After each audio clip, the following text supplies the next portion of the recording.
I heard the pastor, of course, this last week talking about work. Everybody heard that? Did you go work hard this week? Amen. Try to find something extra to do right quick. Make sure you follow the pastors, sermons. But he's really got a great point there. And he was talking about, of course, the physical work a lot, in his sermons. He was talking about all around, but a lot about the physical part. We have to get out and do it. We have to work, be providers, and the Bible tells us that, to be good stewards and to be good, faithful, to those that we work with and so on, and to your companies you work for and your bosses or whoever. You have to produce, to take home goods for your family. It's kind of what God intended. It's a good thing, but I was thinking about it in a little different term, the spiritual side, which is very important to work at. If we don't work at our spiritual side, people, the enemy is constantly, every day, trying to work hard to see how many Christians he can get, in a different direction. So I want to encourage you tonight to be working on your spiritual side. And this is important. And there's a word that's been on my mind for a few weeks. I actually told, Buster last Sunday, I don't know why I told him, just he come out and I said, man, the Lord's been dealing with me one word. And it's cultivating. Cultivate. Amen, cultivating. And, I looked that word up. And, I think that very likely.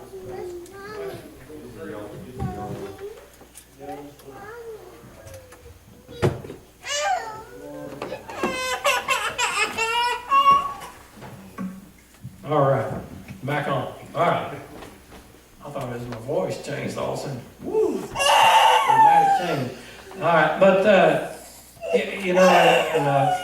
I just mentioned to Brother Buster, but I've been really searching this out. And Lord, what is it about cultivating? Then I remembered Pastor talking a few weeks prior to that about the ground's been tilled. You remember that?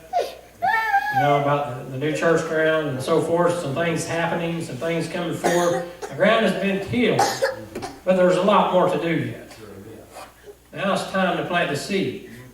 How many know it's garden time? It's time to plant the seeds. And I began to think about that, and I come up with this storyline, which you'll know real quick in Matthew, about planting the seeds in the right place.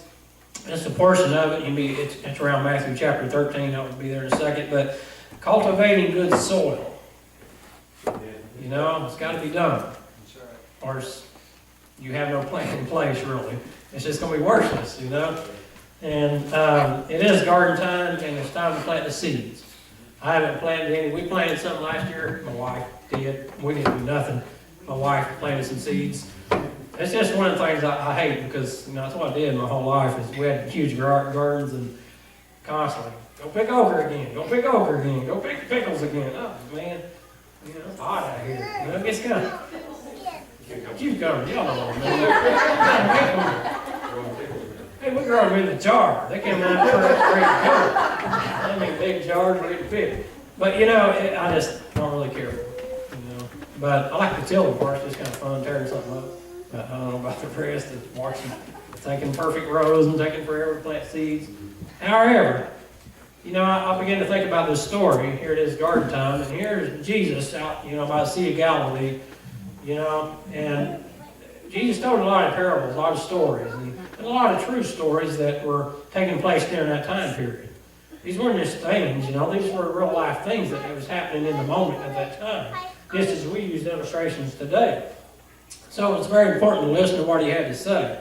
But, I could see him, and as the Bible says, in a boat, on the sea, and preaching to the people, and talking to different ones. But, I can see him maybe looking off over here and seeing that farmer planting a seed, Brother Dean just right there, the farmer's over there doing it like they used to do, and Brother Turner, somebody did it here one time, kind of, had that big pouch of seeds, and kind of showed how they did the seeds. It wasn't equipment we have nowadays, trust me.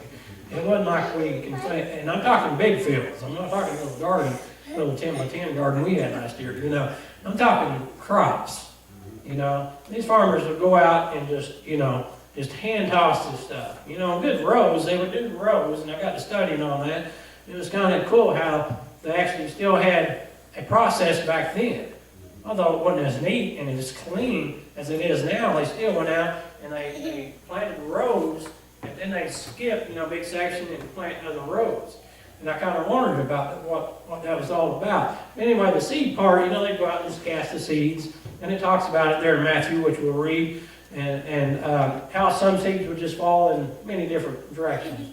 The wind would carry some of the seeds and just carry it off the rows, if you would. It'd be in the middle, it'd be on the side, it'd be across the road. Some would fall on the stony ground and the thorny ground that was around it, if you will. It pretty much explains it. But then some would be planted right. They would fall on the ground, then they'd come back and till it in the ground, or make sure it gets under the ground, seeded good and everything, and then wash the crop. But it's a very important part here that we understand. This is why Jesus used this parable, because it was back then, that's the way it was. So let's read a little bit here. Verse 1.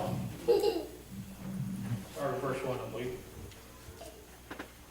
Yeah. Same day when Jesus, the same day went Jesus out of the house and sat by the seaside, and great multitudes were gathered together unto him, so that he went into a ship and sat, and the whole multitude stood on the shore. And he spake these things unto them in parables, saying, Behold, a sower went forth to sow. And when he sowed, some seeds fell by the wayside, and the fowls came and devoured them up. Some fell upon stony places, where they had not much earth, and forthwith they sprung up, because they had no deepness of earth. And when the sun was up, they were scorched, and because they had no root, they withered away. And some fell among thorns, and the thorns sprung up and choked them out. Well, I added out there. But other fell into good ground and brought forth fruit, some in 100-fold, some 60-fold, some 30-fold. Okay, this is pretty much where I want to go for now. There's 3 different things that happen there, and I only like one of them myself. If you're planting a crop for a reason, my goodness, you want results. You want something to happen. You want to go out there in a few days, and you don't want to find it on rocky ground. You don't want to find that all your seeds floated away in the wind. You want to produce, a product. You want something to happen here. You want to go out and enjoy the crop, enjoy and reap, what's going on here that you planted. I'm telling you, and we're going to get quickly to, I'm going to read here what's going on here. And we know this is God telling a story. It's not just God telling a story about a farmer planting seeds. This is God talking to one-on-one to people, telling them about life. This is how it's going to be in life. This is exactly what happens. We plant the seeds, and we share the faith. We're all spiritual. I'll bring it real quickly, as I always do. If you heard me talk, I like to come up to right now, because this is where I'm at right here. And I can take that message, I can take that story and apply it to my life now and what Jesus wants to say to me. I can hear Jesus talking to me today saying this very thing. Tommy, you've been accepted me now. You're saved, you're spirit-filled, you're everything, you're a Christian, you're all good now. Now it's time to plant the seed. It's time to go out and plant some seed. Now I got to be careful. I got to know what to do and how to do it and where to do it. Because as it's saying there, I'm just going to kind of throw the story up a little bit in my own words, but if I go out and just plant seeds and don't really care, well, people are probably not going to get much, response out of it. It's going to be terrible. Because I'm going to go back looking at what happened. Pastors always talking about being a witness, being the light that people will see and come and they want to know about Christ. That's our job, is to let our light shine. Yeah. It's our obligation now that we're Christians to work for the Lord. The Lord didn't just save you and make you a Christian and that was it. There's a whole lot more to it. Amen. And I know if I don't watch my own self too, my own faith, my own spiritual walk, you got to be careful, or you'll end up running the seed that God put in here. You'll end up, in rocky places in your life, and you don't care anymore. God, I think I'll just take myself over here on the rocky ground for a while. I had the seed. It all looks good in the beginning, right? It's still a seed. But pretty soon you begin to wonder, why am I not growing? Why am I not feeling that? What's going on? Something has changed. Well, you changed. You went over to the rocky ground. And there's no way it's going to grow. It might start to sprout. If everything's just right, the moisture, the rain, and you got a little bit of dirt on that rock. I've seen things kind of sprout out. But pretty soon it just kind of withers away. It doesn't work. There's no place for the root to go. Pretty soon it just kills itself out. So, you get back with the Lord, you know where you belong out there in the good soil, then you try something else. Well, I know the rocky ground didn't work. I think I'll just kind of go over here and hide a little bit in the weeds and just get out of the main run, if you will. It's thousands and millions of Christians, and they're all just, praising the Lord and having a good time. Well, it's just not for me. I love the Lord and everything's good, but I'm just going to kind of ride over here on the shoulder just a little bit. Well, the same thing. Before long, you realize, you're getting choked out because weeds grow a lot faster than seeds. Let me just say. As if you don't cultivate, as we'll get to that, weed, if you don't do something about your garden, I couldn't hardly find her stuff in our garden for the weeds. Don't get my wrong. My wife went out and plucked and get the weeds, but later, as summer comes along, very soon it just comes a time when you just don't really care about the garden anymore. You know what I'm saying? So I go out there and look. Hey, there's cucumber. Of course they're big and yellow and worthless now. They're fun just to pick. It's kind of worthless. But God's got plans. He's got a plan here, and if we don't stick to His plan, as He's telling these people, He's telling us today the same thing. If we don't stick to the way we're supposed to sow, it's not going to work. It's just not going to work. Let me read this little section. The one who sowed the good seed, of course, is the Son of Man, in Matthew 13:37. Jesus is the one who sows the seed, and the field is the world, Matthew 13:38. The seed is the Word of God, and the various soils represent the diverse responses which people have to the Word which Jesus sows. Makes a lot of sense, don't it? What is the response to the seeds that Jesus has threw out there? I begin to think, there's quite a few, here tonight, if God was looking at my seed right now, looking at me, how have I come along since He gave me life? Since He planted, Himself within me? How have I come along? How do I look to Him? Am I blooming? Am I just, coming along? Oh man, Lord's just, I see the fruit come off this, vine quite often. It gives out to other places, and spreads that and shares it, throughout the land. I hope so. Or does He see, that's that. I still see that plant, that seed has produced a plant, but it's just kind of there. It's probably not going to produce any fruit. It's just there. That's kind of sad, isn't it? I don't want the Lord to see me in that kind of shape. Nor do I want to see Him that, did I plant the seed here, or where'd they go? Where'd they go? That's terrible. That's a bad thing. They're ran with their own life. When you take just going on and done their own thing, and now the seed can't even be found. The fruits of that seed cannot even start to be found. It's terrible. God's got a great plan. Seed falls into every type of soil without discrimination. Jesus has planted seeds all over this world. For many years, the seed's been planted, and it's time to, realize that how serious He was, about reproducing, the spiritual, Christians, throughout the land. And it's time to realize that the importance of it. It's not just about you being saved, it's about everybody. It's about everybody being saved. It's about everybody accepting Christ, It is sown on the soil which is nothing but packed, dry earth, which you read about. It is sown in the soil that's full of the thorn and the wickedness, of the land. It's terrible. And then there's some, sown in the good soil. Now, I can say I've been going to church my whole life. I have. I grew up in church and been going my whole life, but that doesn't make me a better fruit. As the pastor talks about quite often, just because you're in the church don't make you the greatest Christian. You know, they're still, just as the seeds get kind of drifted off, have you ever went out in your garden patch and found thorns in the middle of your plants? How did they get here? You know, I thought I pulled them all the roots out.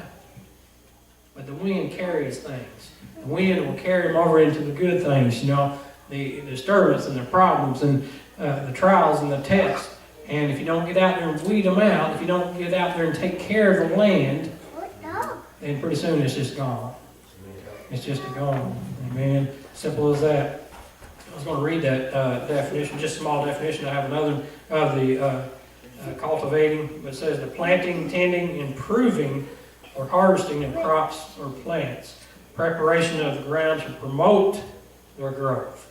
Not to stunt their growth, but to promote, you know, their growth, you know. And this is where we're at. We're kind of in a place here in this church, you know. And like I said, the pastors talked about it. We have wonderful land that's been produced. The seed has been planted, you know, by somebody coming along and getting the land for us, if you will, taking care of that part. Other seeds have been planted. They come along and, you know, cleaned it up, you know, and a lot of things has already happened. But now if we stop right here, nothing else is going to happen. If everybody just stops, if the pastor just waits, which I know he won't, you know, he's waiting on the Lord, of course, but I'm talking about if we just, it'll happen someday. Well, another 10 years down the road, we might still be looking at that girl back up like it was. We have to go back in there and get a bulldozer and clean it up again. You know, you have to act on what you have there. I've never seen a farmer. I grew up in the soybean and corn fields and, you know, in the Muskogee area down there where there's fields everywhere. You know, it was nothing, you know, our house is right in the middle of the field. That's just the way it is, you know, around there most of the places. And, you know, you start to mow some years and you realize, hey, I got soybean in my yard. Or whatever they planted, you know. How'd they get way over here? They planted sides of the road. You'd have perfect, you know, rows in the ditch of soybean and what have you. It all looked good. But when I noticed when the truck come by to cut it and chop it and take care of the crop, they never got in the ditch to take care of that. I'm like, man, that's just, pretty soon it just kind of dried up and went on its way. They didn't care about that. They're concentrating on the good. You know, although I know God leaves the sheep, you know, the 99, and the pastor talks about it all the time, and he'll go after that one lost one. Thank goodness we have a God like that.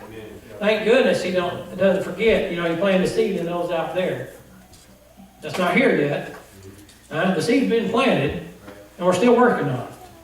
You know, the ground's still got to be, you know, weeded out once in a while and cultivated. Things still got to take place and happen here, and that's kind of up to us, isn't it? Us that know how to bring the crop in now, and we've been saved, and we know the way and the truth, and what set us free. Now it's up to us to go out there and do something about it. That's called work, as the pastor said.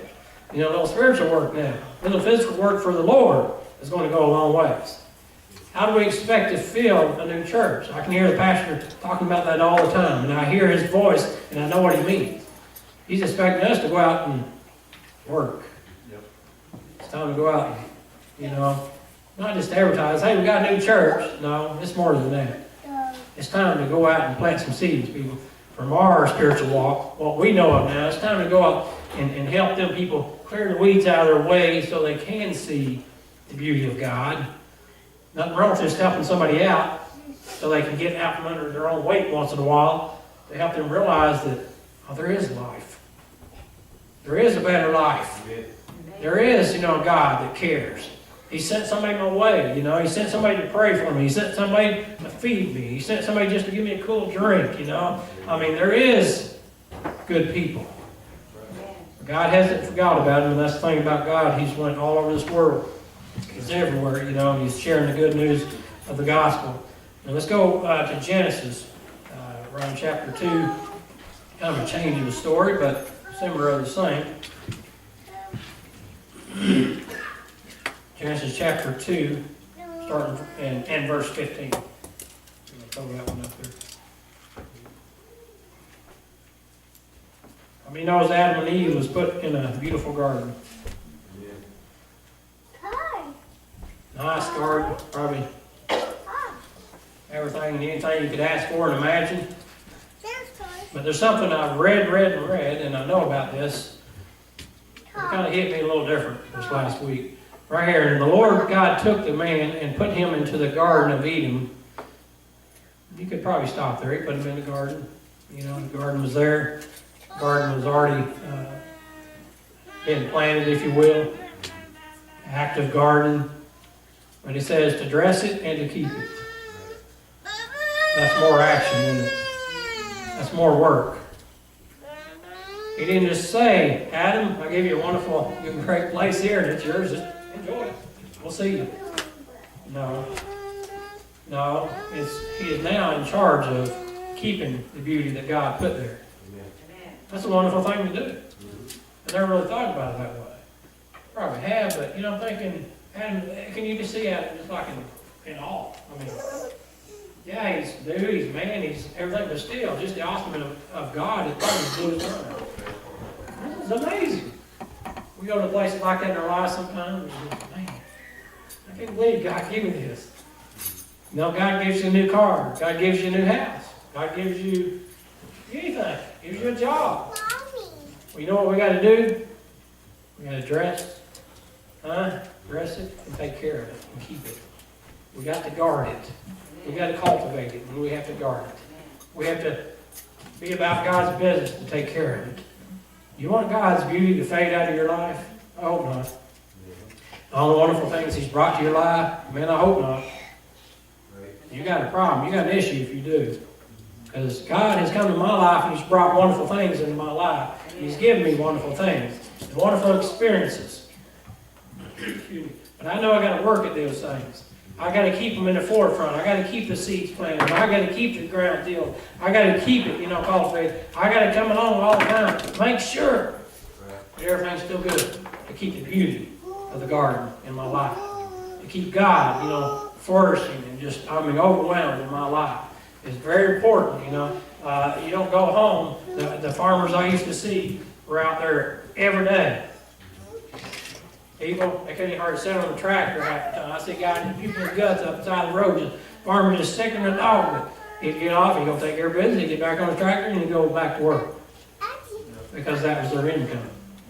He knew he had to keep the beauty of the land going. Or, no money this year. No food on the table. The farm may go away. It's a process that has to be kept up. It has to be. All the time. Kept up. Nourished. And clean for the Lord. Adam's job in the garden was to tend, keep, or cultivate and guard. A deeper study of some of this combination, tending and cultivating, is a form of keeping. You kind of use the word in different forms there. Cultivation is the effort a farmer makes to ensure that he will produce as bountiful a crop as possible. They don't just throw the seeds out there and just hope, I hope I get, 100 bushel this year. No, they want 150 bushel. If that's what they, plan for and put out there for, and they're going to protect every seed. When the birds come along, they do something about it. When stalkers, people come along, they do something about it. Been there, just like. Anyway, it will chase you a long way. Anyway, but, they take care of it. I used to wonder why, I did watermelons, I did corn, I did cantaloupe, I did everything. That's the first job you had when the fields were around. You go to work, But I always wondered the process. Why are they spending so much time doing this? We're out there hoeing watermelon and cantaloupe fields that were, seem like 2 miles long in the heat. I don't see no weeds. You know what I'm saying? I don't see no weeds. What is going on? All we got to do it today. Don't ask the farmer that, by the way. He will give you an answer. First, it starts by he hired you, he told you so, something like that. But just get to work, boy. Quit asking questions. You're wasting my day. We got other fields to do, Long story. But anyway, it's the truth. But, you often wonder. But later, after you start to see something come out of that ground, and then you see a little bulb of the fruit.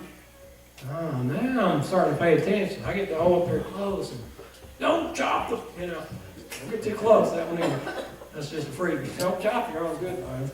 But kill the weeds. But pretty soon you want to make it look pretty. And the next week it's just a little bit better. And the next week and the next day. Pretty soon you start producing great looking fruit. And pretty soon that fruit weighs, 25 pounds or whatever, big watermelons. And pretty soon you got to pick them off the vine and put them in the truck. And the truck's down there. Just like another issue. I don't understand farmers down there. They got more equipment nowadays to use. But it's so true. There was a reason behind every little thing they were doing. Protection, protection, protection of the goods that they were endowed to have. Seeds were not cheap. They were hard to come by a lot of times. Wasn't it, this wasn't something you just stow away, Brother David. You got to take care of it. When God's blessed you with something, people don't just run a good thing. Don't just throw good stuff away down the drain. Man, I've seen people get blessed and just run it. You know what I mean? Because this goes right over into just physical things we have, such as your house, such as your car, such as other things. It's just as well, if somebody come up to your car and threw dirt on it, you wouldn't be a happy camper. Or if they came up and just hit it on purpose, put a dent in it. Well, you're proud of that car. You're proud of your house. You're proud of, everything you have. So you have that protection about you. You want to go out. When you first get your car out, I'm telling you, we rub the wax off of them. They have a good coat of wax on it, and we go out and rub it off because we, constant every day. You think you got to shine it good. It'll be all right, just wash it. It's got, clear coat on it. When the car wash, they put wax back on it. But it's just crazy how we do sometimes. But I've seen just the opposite, people not take care and don't care. I've seen people buy stuff for other people, and not that you're supposed to look at it like that, but still, it should be a blessing. I've seen people bless somebody, and they just kind of throw it to the side. It means nothing. It is nothing. They could care less. Thank you, but no thank you, Didn't really mean it. It's terrible. I don't want God to look down, on His people that He created and put in a beautiful garden to dress and keep it. And that's kind of what happened. We know Adam and Eve did mess up in the garden, and things did happen. And it was kind of a sad moment and a sad day. The Lord, I planted you here for a reason. Just enjoy the beauty. All He wanted was somebody to talk to. All He wanted was somebody to be in fellowship with, I just asked you to keep, my garden, keep it clean, keep it dressed, keep things, in order out here, and we'll have a great life. But something come along and caused, issues which kind of run the garden, and now, I think, of course, in other scriptures, we're to work the garden and till it until, we're doing it for a different reason, if you will. Instead of that good godly reason that was created in the beginning. It's kind of sad, isn't it? God's purpose is to accomplish men and women by cultivating and guarding, their life. They cultivate what is provided to them in terms of both physical and spiritual things. We take care of the physical things, but you got to take care of spiritual things. That's most important. Probably before, do the spiritual first and physical later. You know what I'm saying? Very important. If cultivation occurs, it will guard against the degeneration. Knows when degeneration sets in, it just destroys everything. If a person moves out of their house today and just doesn't go back for 6 months, well, a lot changes in 6 months. Just because you're not upkeeping it, just because nobody cares anymore. And the yard's up and the inside of the house, stuff begins to happen, and dust and mold, and it's crazy how fast things can deteriorate if you don't take care of it. It's the same in our spiritual walk. If we don't pay attention, if we don't come to the services that we have a great opportunity and free, it don't cost you a thing, just come, show up. Wednesday night, Sunday morning, extra services that we have, extra things that we do, just for the community or whatever. David and Lacey talking about going and helping, the hospital, free clinic out, My goodness, that's just something extra. That's just something extra that's just going to feel, on them. Just another seed that was planted, now they're going to feel good about it and prosperous about it. And we have this opportunity everywhere and every day. We can find other places to go. It's just as simple as smiling at that person that you're passing by. It's just as simple as sharing a little bit of love to somebody each and every day, a little godly fellowship, a little godly friendship. It's that simple. Don't let the seed dry up. Another thing, you have to go out there and water. If the rain doesn't come, people, you better get water on that garden. Huh? It's going to dry up. If you don't come and get fed once in a while, you're going to dry up. If you don't find a place to get fed and good food, you can't just eat candy the rest of your life. It's going to kill you. Can't just stick to one food the rest of your life. It's going to kill you. You got to have that variety. You got to come and get what the Lord wants from the singing. Get what the Lord wants from the preaching. Get what the Lord wants from just talking to brother and sister in Christ. Get what the Lord wants from all directions. Enjoy, His presence in all places. Simple as the men's meeting, man. We've been having good times in the men's meet together, You don't have to hear, 5 hours of preaching or 5 hours of this is the way I do it or whatever. We just come, fellowship a little bit, and have a great time because, it's brothers and sisters in Christ. Brothers in Christ, and boom. And the same with the sisters coming together. That's where the sister part comes in the men's meeting. Same with you sisters having your own meeting. Yeah, brothers and sisters. Amen. But if we don't do something, we don't act upon this stuff, we're just it's going to deteriorate, we're going to dry up. It's just going to be worthless land. It's going to be a worthless body. And Christ, Jesus is coming back after those that's ready, watching, waiting. That means to me that the garden is up. It's bloomed, it's flourished. It's there, ready to be picked. Ready for the picking. No farmer would say, just skip that one. Okay, I don't see much wrong with it. Well, just roll it over, let it look. You can tell by looking before you touched it. It'll just be rotten, on one side. Oh, okay. You can just pay attention there, you can tell. If you look about 10,000 watermelons, pretty soon you can figure it out. What he's looking at. Or ears of corn, same way. I don't pick that one, just leave. Well, it looked good, but it was only half good. You start peeling back the... Amazing what you learn if you just look around a little bit. We've been trained enough, we've been in church long enough to know when we go outside and go in the wrong places that same thing, that alarm sounds. That alarm goes off. Don't go that direction. Don't pick that style of life. Don't do it. But a lot of people that go ahead and break through the barriers, they break through all the warning stops that's been put up, and they go ahead and they suffer the consequences.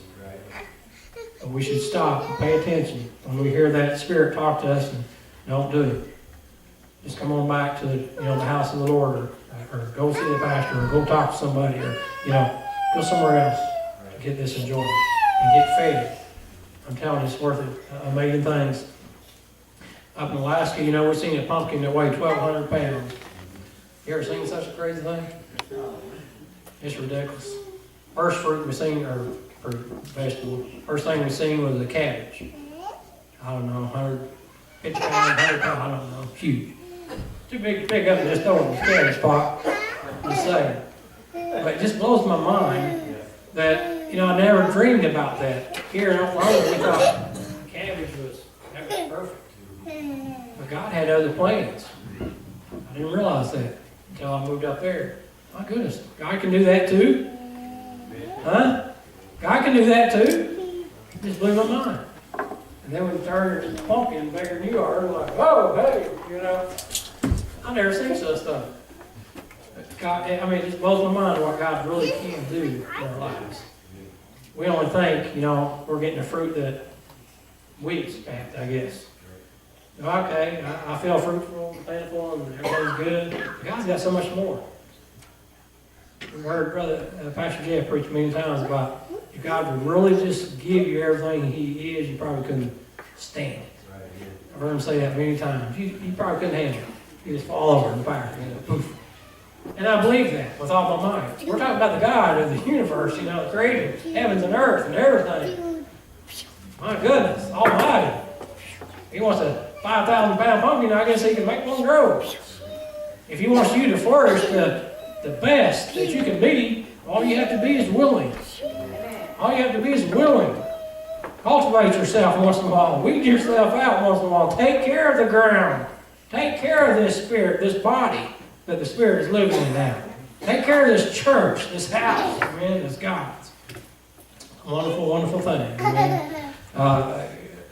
This kind of goes a long ways, but I'm going to cut it off. But, I hope you understand what I'm saying. I'm trying to get it out there right, because, I've been reading it and kind of studying it, but there's so much when you dig into something like this, and it's just forever and ever. There's no end to it. It just goes and goes. So I just want to throw some highlights out there and help you to understand that, the seeds have to land in the right place. And God has planted seeds, and we are that seed right here tonight. Some of us have come up and we're flourished, and here we are. But there's still a lot of lost seed that fell on rocky ground and still out there in the weeds and still out there. We have a new thing coming, and the pastor's desire is to not just build a church, but build people. Right? It's not about the building. He's mentioned that many times, and I totally agree with him. It's not about that, but we got to have more room so more people can come in. Did you notice how full it was the other day? We were talking about it, Mark and I, how the pews were full.